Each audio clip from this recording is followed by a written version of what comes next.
Hello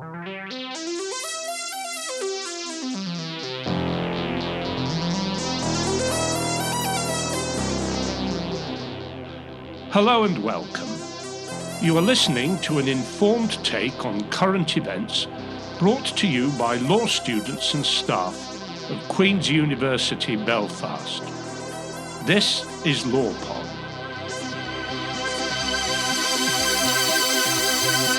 Hello, my name is Katie Kennedy, a first-year law student here at Queen's, and we're here today with Sonya McMullan from Women's Aid. And today we're going to discuss the work of Women's Aid and, as a student focus episode, how students can get involved and support their work. So Sonya, would you like to introduce yourself and tell us a bit about the general work of Women's Aid and their aims? Thank you, Katie. It's lovely to be asked to be here today. So my name's Sonya McMullan. I've worked in Women's Aid for quite a few years now. Previous to my post now as Regional Services Manager, I managed the 24-hour Domestic and Sexual Violence Helpline, which began in 1995 and was created out of a need really for women and children to get crisis accommodation. So that's changed a lot now really in our work. If we look at our work in the last year, 2018 to 2019, Women's Aid supported 6,308 women and 5,966 children. They accessed outreach support, allowing them to stay in their own homes, and 654 women and 421 children stayed in refuge. So I suppose if you go back to 1995 and look at what Women's Aid provision would have been across the whole of Northern Ireland, it would have really been that crisis accommodation, looking at assessing that risk, and it really was high risk. It had got to that point where it was mostly refuge accommodation. We're Women's Aid now across Northern Ireland. We've 9 local Women's Aid groups. All that information can be accessed from our websites, and we're all very present in social media as well, so please do follow us on Twitter and Facebook and Instagram. So Women's Aid not only provide refuge emergency accommodation, because even with the changes to legislation, we still, home still isn't a safe place for some women and children. So I think we'll always need that. And one of the biggest statistics that was striking for me this year when we did our annual report was 381 women couldn't access refuge because it was full. So that's something, back to the numbers coming through. There was also 49 women who accessed support services in refuge that were pregnant. And again, looking at the issues around domestic violence and pregnancy too. But Women's Aid support women, children and young people across the whole of Northern Ireland. Refuge provision is probably the best known service, but there's outreach, floating support services as well. We have prevention in our schools as well. We have the Help in Hands programme, which is a great programme in Key Stage 2, and it's supported every year through the Department of Education.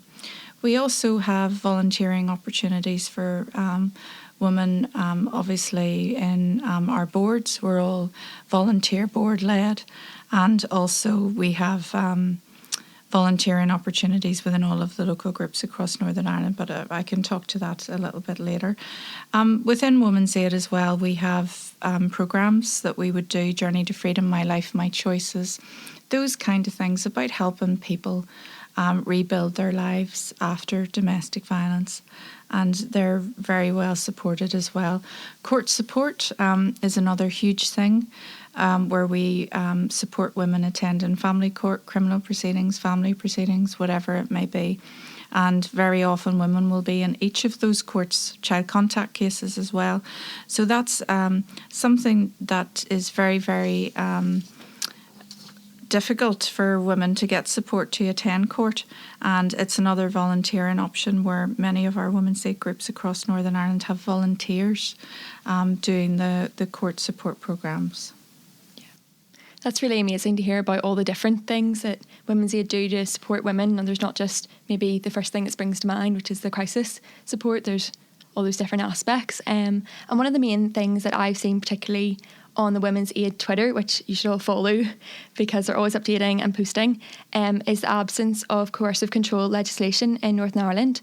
This is something that we've discussed before on LawPod last year, and if you'd like to just remind us about the importance of this and if there's been any progress so far. Yes, in relation to coercive control, whenever the general election was called, unfortunately the domestic abuse bill, which was meant to go through Parliament, got stopped. It got through to the second stage, and of course all the legislation that was sitting waiting had to be stalled. So that was very disappointing. But I suppose Women's Aid's seen it as an opportunity and a window of opportunity, because the domestic abuse bill, all of it wasn't relevant to Northern Ireland. We were getting coercive control, which we welcomed, but we weren't getting the introduction of a domestic abuse commissioner, which is already in post in England and Wales. We weren't getting powers to deal with domestic violence through the introduction of domestic abuse protection orders and domestic protection notices. We weren't getting safer family courts and child contact systems in place. And the biggest one was the grant of secure tenancies in cases of domestic violence, where in England and Wales there actually was a budget being put in place. So we weren't getting any of these things. So there was no parity, no fairness and no equality for women, children and young people experiencing domestic violence and abuse in Northern Ireland. So we have had a call to action in relation to the general election, which we put out and asked all of our political parties that this election is not just about Brexit. It is about domestic violence. You know, the last estimate was that domestic violence cost 885.7 million was the cost of domestic violence in Northern Ireland. And that's a huge issue. You know, we have police responding to a domestic violence incident every 17 minutes. So not having the same legal remedies in Northern Ireland, it's just not good enough. Not having, a government and a functioning assembly isn't cutting it anymore, to be blunt, in relation to coercive control. Coercive control encompasses so many things around emotional abuse, financial abuse, physical and sexual abuse. And within Women's Aid, we've talked about controlling and coercive behaviours for many, many years. It's been in all of our training around, we would use Bitterman's chart of coercion, and it would look at those comparables in relation to prisoners of war, in relation to the treatment and control of women experiencing domestic violence. So we do welcome coercive control being embedded in legislation in England, Scotland, Wales and indeed in the south of Ireland, but we need it to come into place in Northern Ireland. So we do hope the bill will be recalled. The Domestic Abuse Committee will be recalled as part of that bill, but what we need is an MP, a local MP in Northern Ireland that will sit on that committee to push this through, to push equal legislation and really robust legislation to come through, because if the full domestic abuse bill came into place, it would give people actual confidence in our criminal justice system here in Northern Ireland. And going through the criminal justice system isn't the answer to everything, and we totally get that. But to have equality, to have equal measures, training would have to be rolled out for our police service, for other statutory support providers as well, and we welcome that, to have training and to let people know that we are, willing to go ahead with this legislation. But it has to, it actually contravenes the Istanbul Convention as well. And it's a contravention under Article 34 of the Convention. And that is in relation to not having stalking and harassment legislation as well in place in Northern Ireland. And we don't have domestic abuse isn't an offence. We're still using very, very old legislation.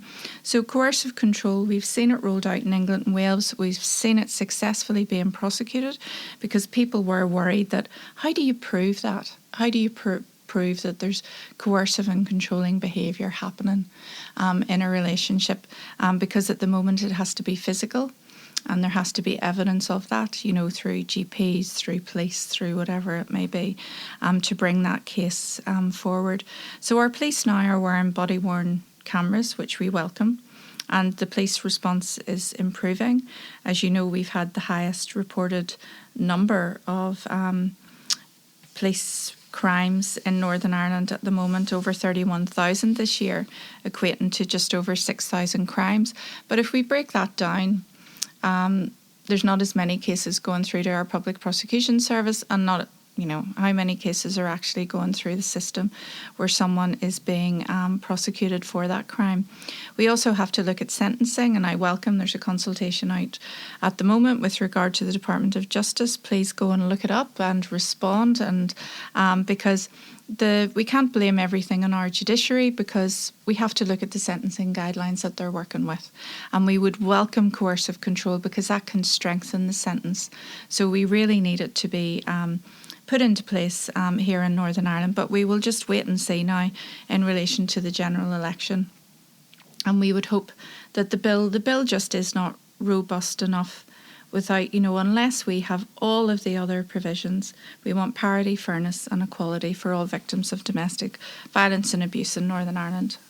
Absolutely, and I think we can all agree that the legislation needs updated, and I'd really encourage all students to get behind this and to share the stuff that Women's Aid are sharing on social media, and to raise more attention, because this is really an urgent matter.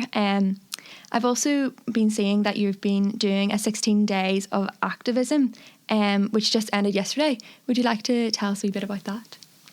Yeah, the 16 days of action is an opportunity for all organisations trying to promote, I suppose the 16 days of action is around eliminating all forms of violence against women and girls. So in the absence of any strategy in Northern Ireland for violence against women and girls, or a minister or any provisions at all of the strategies and the definitions that we work with in Northern Ireland are gender neutral. And we would really like that to change as well. We would love a policy to be implemented in relation to violence against women and girls, because it is a gender-based crime. And we have to be mindful of that. So that's something we're constantly campaigning on as well. But in relation to the 16 days of action this year, we wanted to do something different. And we really wanted to celebrate the work of Women's Aid across the whole region. So we involved all of our 9 local Women's Aid groups, and we wanted to highlight and showcase those workers on the ground doing the real work. So it was showing you a refuge worker, someone who was a child worker working with our children and young people, doing such essential work. We know that our children, they see it, they hear it, they feel it, they fear it, domestic violence, and working with them. Domestic violence is now recognised as an adverse childhood experience, and all of our workers in Women's Aid are trauma informed as well. So we were highlighting, we wanted people on one side who maybe were living day to day with domestic violence to see that worker on that screen and think, okay, actually, I could speak to that person. I could pick the phone up. This is going to give me a voice and the courage to come forward. On the other side, we wanted funders and statutory providers and policymakers and legislators, although we don't have any of them at the moment, to see the impact that domestic violence and abuse can have on individuals. But it was a celebration, and it was highlighting through 16 films.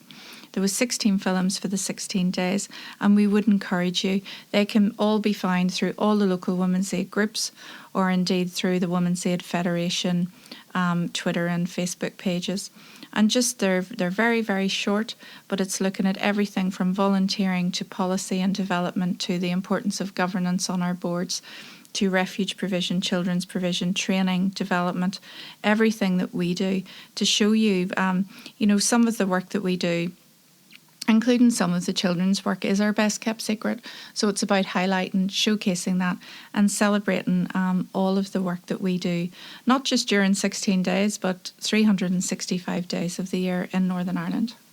Absolutely. That is really incredible, the work that the people that work for Women's Aid do, and really should be celebrated. Specifically the support and advocacy services that you do and just your grassroots activities. Could you really tell us a wee bit about that and a bit more information? Okay, so we've a lot of work ongoing. All our refuges are across Northern Ireland, and they can all be accessed through the website as well, to show you that we cover every part of Northern Ireland. Currently, this morning before I left the office, there was 2 bed spaces in the whole of Northern Ireland, in over 300 bed spaces that we have in all our refuge provision. Some of our refuges are self-contained units. and some of them are still communal living and refuge provision. We have the biggest refuge here in South Belfast, but there's 3 if we're covering that kind of area, 1 in Lisburn, 1 in North Belfast, 1 in South Belfast. And then you can see on the map on our website where all the rest of them are placed. We have refuge workers within the refuge, and then we have our children and young people's workers who work directly in refuge as well. When a woman and children come into refuge, they're allocated a key worker as well. So they'll look at practical provision of how they can help and support that person, whether it be rehousing. Women can be in from 1 night to 1 year. It depends. There's no length or limit to staying in a refuge. So the key worker is really important. We also have a trafficking project in Belfast and Lisburn Women's Aid as well. So that's a really important piece of the work, and there was a lot of women supported through that last year too. Then within our outreach and floating support services, women can get support when they're staying in their own homes. So they may still be in that relationship, or they may be out of it. It doesn't matter to us in Women's Aid. And we can be very creative in the way that we would meet with an individual, because for some people, for example, if there's 3 children, not allowed out of the house with them all. There's high risk involved whenever a woman is leaving or has left a relationship. That's whenever the risk is the highest. And we see that through some of the cases, the high profile cases where women have ultimately lost their life because of domestic violence. There's Sally Challen case. It was on a documentary this week, actually. And if we're looking back and just going back to coercive control, her case was overturned then because of the new legislation that came in place in relation to coercive control. There was no physical violence in that home. But whenever you actually go in and you hear the pre-trial and the trial and the lead up and everything, there was a huge amount of coercion, controlling, sexual violence, financial abuse, emotional abuse within that case. And for women who are coming in and needing to talk about that, domestic violence is shrouded in guilt and secrecy and shame. And it's very, very difficult for someone actually to seek out that help and think, okay, I need support here, because you're opening it up, you're naming it, and then you have to do something about it. So we have women who would come to us, they minimise it, they would deny it as well.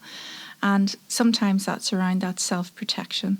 So it's really important when they come into Women's Aid that they are believed and they are heard and they are acknowledged. And any person, and I always take this from Sammy Woodhouse, who was a victim of childhood sexual exploitation through the Rotherham case that I'm sure you have all heard of. And she said, the moment you're believed and heard is whenever your healing begins. And that's the same for anyone who has experienced trauma, whether it be domestic violence or sexual violence. So it's really important, the response that people get whenever they come into our services. But we have to be aware that there's a huge amount of awareness raising going on, which raises profile, and then people are seeking out support. And without appropriate funding in place, we have waiting lists and people can't access support immediately. But it's great that people can get support in their own homes. And the outreach and the one-to-one work would go on with all children who are whose mum is in service as well. So there's one-to-one or there's group work as well. We have a children's strategy and a children's participation strategy, because our children and young people are so important. So we had a See Here Act conference, and from that we have a 10-year strategy which is rolled out, and we have focus groups with our children and young people.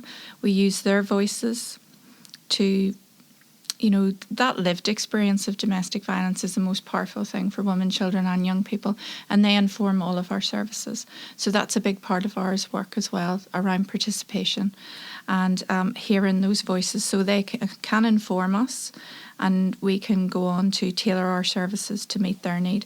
That's really how the Helpline began in the first place as well, and it came out of research by Monica McWilliams called Bringing It Out in the Open. And it was also through women that said they would like a helpline service, because some people didn't need to or want to go into a centre or couldn't access, that kind of support as well. Court support as well is great. As I said, some people could be in the family court, they could be in criminal proceedings, they could also be going through, child contact, they could be going for a breach of an order, all these things ongoing and to and fro and back to court. So we welcome the domestic violence listings, a specialist court that has been piloted in the Foyle area, and that reduces time limits. They have specialised prosecutors in relation to domestic and sexual violence, and also Judge McElhone up there is so supportive as well, and that's really what you need, a champion to roll this out, and we would welcome that happening in other courts throughout Northern Ireland as well, because it is a very, very difficult process. So having that court support is brilliant, to have a third party, to be your eyes and ears, to ask those questions that you don't think of asking, because court is so daunting. And I've attended with women before and I've wanted to run out the back door. So it's looking at, rooms and spaces for people to go, and that all the court, from security right up to everyone, is informed about domestic violence and the risks that there are. From sharing of information to accessibility, all of those things is really, really important. So we provide an awful lot of frontline core support services. Some of it is in crisis through refuge, but some of it then is long-term work, including some of our programmes. And that's really important for people trying to rebuild themselves, because people say they lose their whole sense of self. Any emotional abuse, when people are telling you you're crap, you're useless, you're this, you're that, constantly, you start to believe that, and your self-esteem and confidence goes. So we do look a lot at that grief and loss, because it is the loss of a relationship, and people mourn that as well, because they still love that person, they just want that violence to end. So domestic violence it's very complicated, it's very, very difficult. And trying to parent through it is very, very difficult as well. Then if we look at other extra layers around disability, around older women, around sexual orientation, there are added layers, that people have too, that we need to make sure we acknowledge as well. Wow, the work you do really is incredible, and it's just so immense, and there's just so many things you do. I can't hardly get my head around it all. But moving on to how students can get involved and just support this and get alongside this, because this is just so vital and so crucial. And I really think that there must be ways students can get involved. There's a great project in Foyle Women's Aid. I know we're in Queen's today, but they have through the Law Institute up there, they have a number of students doing pro bono work, and it's absolutely fabulous with regard to the introduction of that service. But if we're looking at locally, all of our refuges and our advice centres throughout Northern Ireland are always looking for volunteers. And your local Women's Aid group can be contacted by just doing a Google search of your local group, and they would have different times where they have volunteer training. Also, always looking for activists and people to help us whenever we have any campaigns ongoing as well. But there's different volunteering roles through helping out in refuge, helping out in advice centres, more administrative work, and lots of Women's Aid was a volunteer-led and is a volunteer-led organisation. Our board are all volunteers, so that's another option. All of the boards of Women's Aid are all volunteers too. So there's a lot of different options. The court support programme as well is always looking for volunteers too. Also researchers, we're always looking for good pieces of research around domestic violence and abuse, because that really backs up our work, that we can go to funders and policy makers to say, well, here, this is it in black and white. So the research bit is really important as well. Also sharing, liking all of our thing, raising awareness on all of our social media platforms as well is such a vital part of our work. Belfast and Lisburn Women's Aid are always present at all the Freshers' Fairs as well to give people more information. But it's just about contacting your local Women's Aid group, and there's plenty of opportunities, and we're always looking for volunteers. Thank you. I think it's so important that we just don't turn a blind eye to this. And thank you so much for sharing all of this. It's been so informative for myself. I feel like I've learned a lot. So remember to follow Women's Aid on Twitter and Facebook and everything else, and also LawPod as well. But that's all for this episode. I hope you enjoyed it. That's it. Thank you.